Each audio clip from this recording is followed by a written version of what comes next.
Hey everyone, welcome to the Supply Change Podcast. I am Christian Garcia. I am your host, and I'm also a product manager here at Apptricity. This podcast is brought to you by Apptricity. And why are we doing this? Why are you guys tuning in? What do you want to learn? Pretty simple. We all know that there's supply chain issues across the globe right now. A lot of companies are struggling to automate a lot of these processes that are error prone and they are very manually intensive. And so we wanted to start this podcast to share some of the expertise that we've learned in our years in the industry, talking about things like SaaS software, cloud software, IoT technology, tracking technology.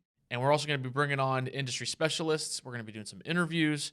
So we're really excited to bring you this content. If you are interested in what we're doing and you have questions and you have topics you'd like us to cover, reach out to us. We'll have an email in the show notes. We're going to be doing episodes once every 2 weeks, and we're going to be available on all major podcast platforms.